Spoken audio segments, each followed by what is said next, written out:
This is your accounts class. Today we will start chapter 9, Books of Original Entry Journal. What is journal? Journal is a main book of any business. किसी भी business में जब भी कोई transaction होती है, record of that transaction is must. So first time when any businessman record the transaction in that book, that is known as journal. तो वो कौन सी बुक में रिकॉर्ड किया जाता है किसी भी ट्रांजेक्शन को फर्स्ट टाइम, उसको हम क्या बोलते हैं? जर्नल. इसलिए इसको हम क्या बोलते हैं? Books of original entry journal. Okay. Any small business is there, then we can record all the transaction in one book. That is known as journal. Sometimes there are so many transaction in business, then for the convenience they make the parts of journal. That is known as subjournal or subsidiary books.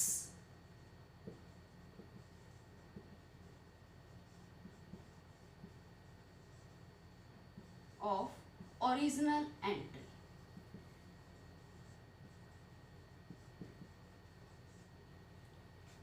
इसमें क्या करता है businessman कि journal के parts कर देते हैं. अलग अलग टाइप की ट्रांजैक्शंस के लिए अलग अलग जो है वो जर्नल बनाए जाते हैं, जिसको हम सब जर्नल या फिर subsidiary books of original entry बोलते हैं. जैसे कैश की ट्रांजैक्शन के लिए अलग से कैश बुक बनाई जाती है. परचेज, क्रेडिट परचेज की ट्रांजैक्शन के लिए परचेज बुक.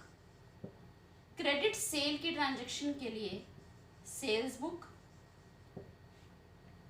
सेल रिटर्न की ट्रांजैक्शन के रिकॉर्ड को अलग से सेल रिटर्न बुक में रिकॉर्ड किया जाता है. And transactions of purchase return are recorded in separately in the purchase return book. Main books नहीं है, इसके अलावा और भी होती हैं. अगर कोई बहुत लार्ज स्केल पर बिजनेस है तो वो बिल रिसीवेबल के लिए अलग से एक बिल रिसीवेबल बुक बनाता है और बिल पेबल के लिए अलग से एक बिल पेबल बुक बनाते हैं. These all the books are known as subsidiary books of original entry.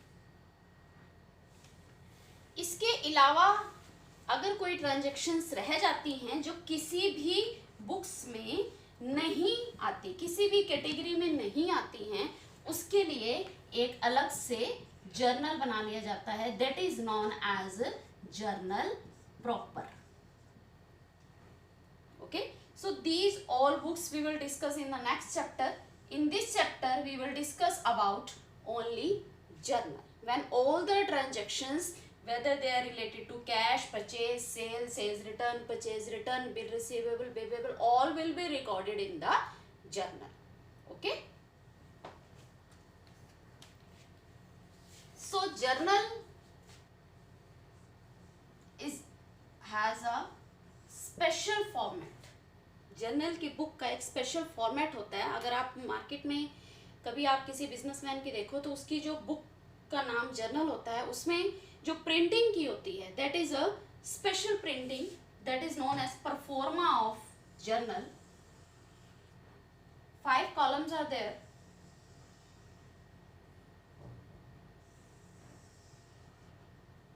First column of date. Second column is particular.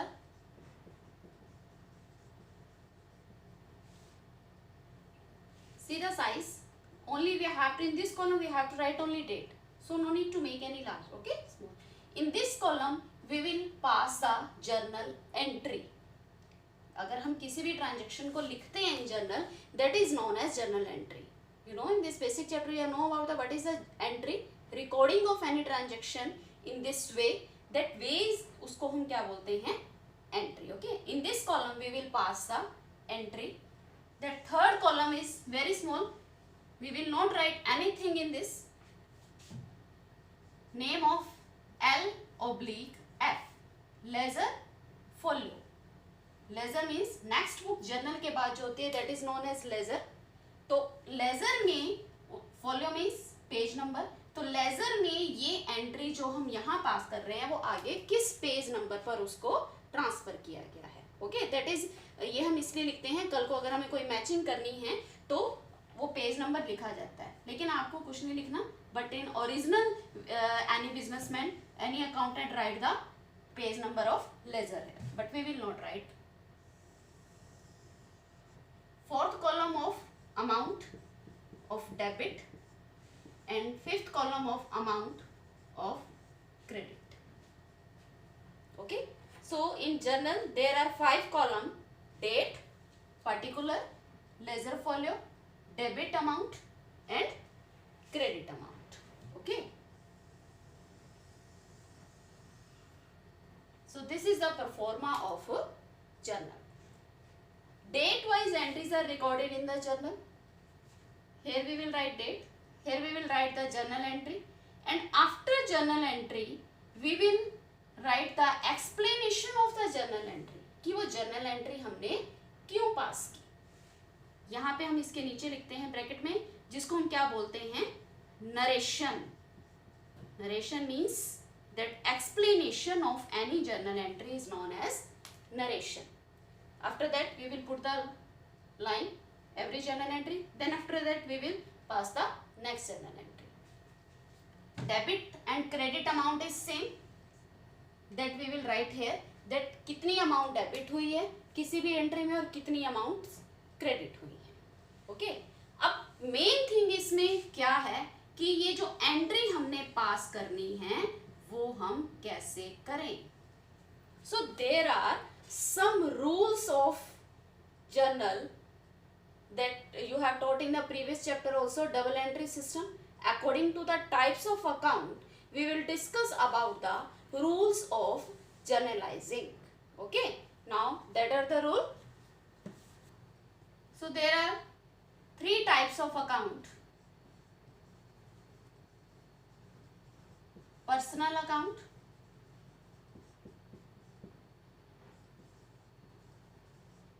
real account and nominal account.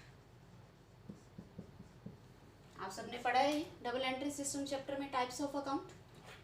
Personal account में किसी भी पर्सन का नाम, firm का नाम, जो आर्टिफिशियल पर्सन होता है, कंपनी का नाम, बैंक का नाम, स्कूल का नाम, यानी जिस भी, चाहे वो नेचुरल पर्सन हो चाहे वो आर्टिफिशियल पर्सन हो, किसी भी बिजनेस से डील हो रही है उस पर्सन की, तो उसका अकाउंट वो बिजनेसमैन ओपन करेगा।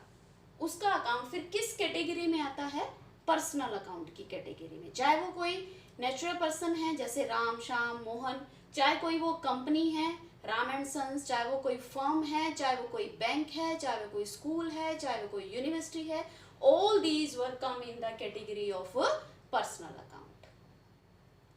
तो पर्सनल अकाउंट की third category representative personal account में हम इंक्लूड करते हैं जब नंबर ऑफ पर्सन्स के लिए एक ज्वाइंट अकाउंट बनाया जाता है, that is known as representative personal account. ठीक है, ये सब डिटेल में हम चैप्टर में कर चुके हैं, इसमें हम सिर्फ रूल्स डिस्कस करेंगे कि पर्सनल अकाउंट के लिए जो डेबिट और क्रेडिट का हमने रूल जो हमें चाहिए जर्नल एंट्री पास करने के लिए, वो क्या रूल होता है पर्सनल अकाउंट के लिए। Debit the receiver and credit the giver. अगर कोई पर्सन, हमने अपना बिजनेसमैन कभी खुद का अपना नाम नहीं लिखता अपनी बुक्स में, वो जिस पर्सन के साथ डील कर रहा है उसका नाम लिखता है। अगर वो पर्सन कुछ रिसीव कर रहा है बिजनेस से तो हम उस पर्सन के अकाउंट को डेबिट कर देंगे। अगर वो पर्सन गिवर है यानी कुछ दे रहा है बिजनेस को, तो हम उस पर्सन को क्रेडिट कर देंगे जर्नल एंट्री में। ठीक है, तो रूल क्या है पर्सनल अकाउंट के लिए, debit the receiver and credit the giver. और रियल अकाउंट में हम इंक्लूड करते हैं all the accounts of assets, whether they are tangible और intangible. Tangible that we can see and intangible that we cannot see, like goodwill, patent, trademark. Okay. तो real account के लिए rule क्या है? डेबिट व्हाट कम्स इन. अगर कोई assets आ रही है बिजनेस में, यानी हम खरीद रहे हैं, देन उसको हम डेबिट करेंगे. और अगर कोई एसेट्स जा रही है, then credit what goes out. We will credit that assets account. इसके एग्जांपल मैं अभी आपको बता रही हूँ. First of all we will discuss about the rule. Nominal account में all the expense and income accounts are recorded and the rules for journalising. अगर कोई भी एक्सपेंस की हम पेमेंट कर रहे हैं, then debit that expense. And अगर कोई भी इनकम हम रिसीव कर रहे हैं, then credit all the income. तो उस इनकम को हम क्रेडिट करते हैं. अब फॉर एग्जाम्पल मैं आपके लिए एक ट्रांजैक्शन लेती हूं कि मोहन पेड कैश ₹10,000. मोहन ने 10,000 का कैश दिया बिजनेस को. तो इस ट्रांजैक्शन को हमने जर्नल में रिकॉर्ड करना है. तो जर्नल का परफॉर्मा वही 5 कॉलम आप बनाओगे.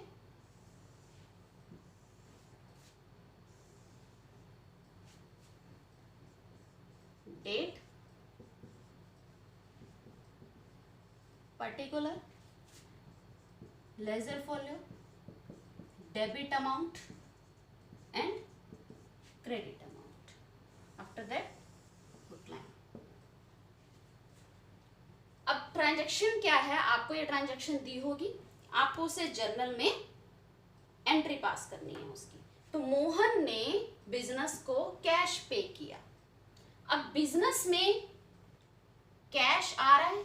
इस ट्रांजैक्शन से कौन से 2 अकाउंट इफेक्ट हो रहे हैं? एक तो मोहन का अकाउंट और एक कैश अकाउंट. कैश आ रहा है, कौन दे रहा है? मोहन दे रहा है. तो आपको पहले ही देखने हैं कि कौन से 2 अकाउंट इफेक्ट हो रहे हैं. एक मोहन और एक cash. Mohan is a person, so कौन सी कैटेगरी में? पर्सनल अकाउंट में. And what is the rule for personal? Debit the receiver and credit the giver. अब मोहन रिसीवर है या गिवर है? मोहन हमसे कुछ ले रहा है या दे रहा है? मोहन पेड कैश ना, मोहन ने हमें कैश दिया, तो मोहन इज गिवर. यानी हमें मोहन को क्या करना है? क्रेडिट करना है. ओके. वैसे तो अंडरस्टूड है कि अगर ये क्रेडिट है तो कैश डेबिट होगा, बट रूल के अकॉर्डिंग अगर हम देखें, then cash is a asset. एक प्रॉपर्टी है बिजनेस की, कैश पड़ा है and cash is coming in the business. Mohan दे रहा है बिजनेस को cash. Then rule for the real account, debit what comes in. Cash आ रहा है तो हम कैश को क्या कर देंगे? डेबिट कर देंगे. तो हमारी जर्नल एंट्री में जो 2 अकाउंट इफेक्ट हो रहे हैं, उसमें कैश डेबिट होगा और मोहन क्रेडिट होगा. अब इसको लिखने का क्या रूल है? डेट जो भी आपको मान लो आपको डेट दी हुई है 1 अप्रैल 2018, आप डेट लिख दोगे. ठीक है. उसके बाद रूल्स के अकॉर्डिंग कैश अकाउंट को हमने क्या करना है? डेबिट. तो ध्यान से देखो, first of all you will write the debit account. जिस भी अकाउंट को डेबिट करना है आप उसे लिखोगे. तो कैसे लिखना है? Cash account debit. आपने इसका जो लिखने का एक स्पेशल वे है वो आपने ध्यान से देखना है. पहले आपने डेबिट का अकाउंट लिखना है, अकाउंट का नाम लिखे, उसके आगे हम डेबिट कर देंगे कि कैश डेबिट. ऐसे अंडरस्टूड है. जिस भी पर्सन को कॉमर्स की नॉलेज है, अकाउंट्स की नॉलेज है, अगर वो देखेगा कि कैश अकाउंट डेबिट लिखा हुआ है, इट मीन्स बिजनेस में कैश आ रहा है. अब कहां से आ रहा है कैश? दूसरा पार्ट क्या है इस ट्रांजैक्शन का? मोहन. और मोहन को क्या करना है? क्रेडिट. तो वो हम इसके नीचे लिखेंगे. लेकिन क्रेडिट को लिखने का रूल क्या होता है? क्रेडिट के आगे हम टू लिखते हैं कि ये कैश जो है वो मोहन से आ रहा है. और यहाँ पे एक थोड़ा सा आपने गैप छोड़ना है. तो कैश अकाउंट, ये रूल है जो हम जर्नल एंट्री का एक स्पेशल वे है जिसको लिखते हैं हम। तो cash account debit to Mohan. अब कैश के आगे मैंने अकाउंट लिखा है, तो मोहन के आगे किसी भी नाम के आगे जब हम अकाउंट लिखते हैं तो या तो आप लिखो ही मत, अगर लिखना है तो आप अपोस्ट्रोफ अकाउंट लिखोगे, ठीक है, अपोस्ट्रोफ एस लगा के फिर आप अकाउंट लिखोगे। अदरवाइज अगर आप ऐसे भी छोड़ दोगे किसी भी नाम को, then that will be okay. Okay, तो cash account debit to Mohan. Okay, अब इसके नीचे हमने क्या लिखना है, इसकी एक्सप्लेनेशन कि इस जर्नल एंट्री को हमने क्यों पास किया। For cash received from Mohan. ये आपने सिंपल आपने अपनी लैंग्वेज में इसकी एक्सप्लेनेशन लिख देनी है, इसके लिए कोई रूल नहीं है, ठीक है। बस 4 से आपने स्टार्ट करके for cash receive from Mohan and put line, that is complete. Okay, तो ये इस ट्रांजैक्शन की एंट्री है। लेजर फॉलो के कॉलम है, हमें अभी फिलहाल कुछ भी नहीं लिखना है, ठीक है। डेबिट अमाउंट, ये अकाउंट कैश अकाउंट डेबिट है, तो कितनी कैश आ रहा है 10,000। ये हमेशा सेम होती है, the amount of debit and credit is always same. Okay, और क्रेडिट की अमाउंट, मोहन को क्रेडिट किया इसके सामने 10,000। तो ये आपकी ये एक जर्नल एंट्री कंप्लीट है। ओके, ऐसे ही अब हम एक और एग्जांपल लेते हैं, that paid salary of ₹20,000। yes students, be habit of put commas, okay, 20,000 and rupees, कोई भी अमाउंट लिख रहे हो तो उसके आगे रुपीज जरूर लिखना है आपने। पेड सैलरी ऑफ ₹20,000, ये ट्रांजेक्शन है, इसको हमने जर्नल में रिकॉर्ड करना है। तो जर्नल का परफॉर्मा आपको ऐसे नहीं है कि एक जर्नल एंट्री करने के बाद आप परफॉर्मा क्लोज कर दोगे, आप इकट्ठा परफॉर्मा बना लो और उसमें आप जर्नल एंट्री रिकॉर्ड करते जाओ। जितने भी एक क्वेश्चन में मान लो 5 जर्नल एंट्रीज हैं, तो आप 5 जर्नल एंट्रीज जो हैं वो जर्नोलॉजिकल ऑर्डर, वो क्या होता है जर्नोलॉजिकल ऑर्डर में कि एंट्रीज को डेट वाइज रिकॉर्ड किया जाता है किसी भी जर्नल में। जैसे 1 अप्रैल को जितनी ट्रांजैक्शन होगी उन सबकी जर्नल एंट्रीज आ जाएंगी, उसके बाद 2 अप्रैल की, देन 3 अप्रैल की। Okay, date wise entry record की जाती है जर्नल में।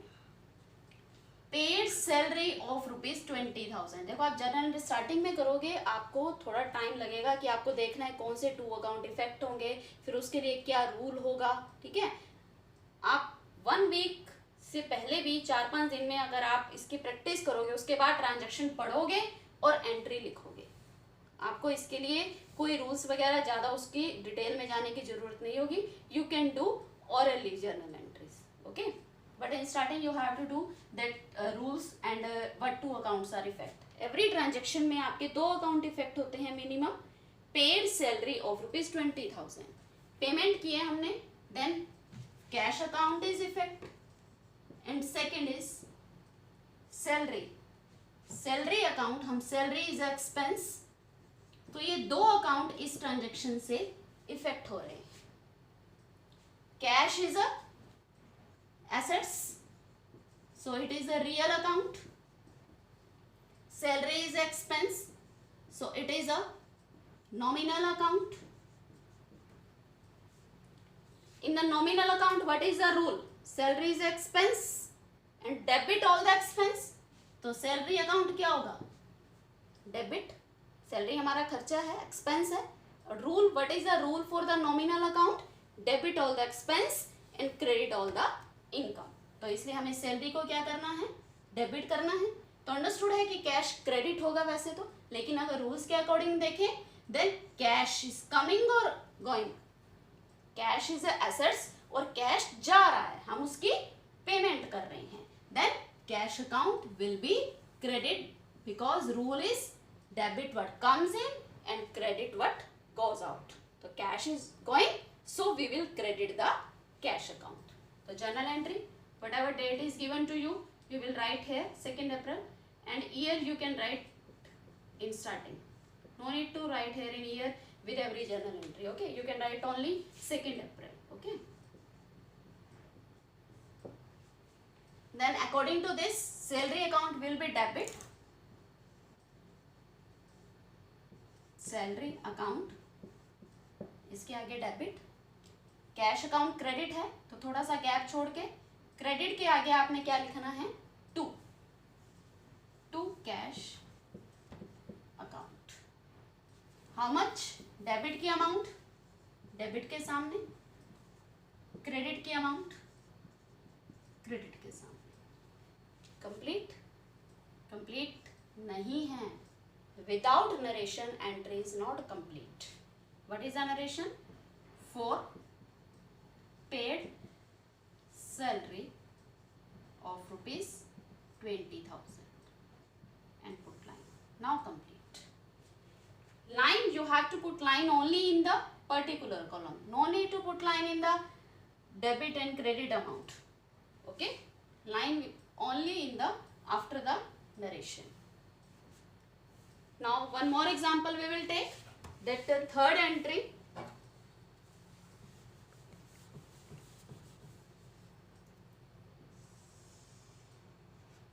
This work you can do in rough, that which account is affected and you have to debit or credit. Then in rough you can do this work. Okay, ये आपको सिर्फ starting में करना पड़ेगा, उसके बाद आपको ये लिखने की जरूरत नहीं होगी. For example, next transaction is purchase furniture of rupees 50,000. 50,000 का बिजनेस ने फर्नीचर परचेज किया. अब फर्नीचर परचेज किया है तो वो कैश पर भी हो सकता है और क्रेडिट पर भी हो सकता है. आपको कैसे पता लगेगा कि वो कैश पर है या क्रेडिट पर है? तो उसके लिए क्या एक रूल है कि if name is not given any person, अगर हमें किसी पर्सन का नेम नहीं दिया हुआ कि वो फर्नीचर हमने किससे खरीदा, it means it is a cash purchase, हमने कैश पे खरीदा है. मान लो यही इसके आगे लिखा होता purchase furniture of rupees 50,000 from Mohan furniture house.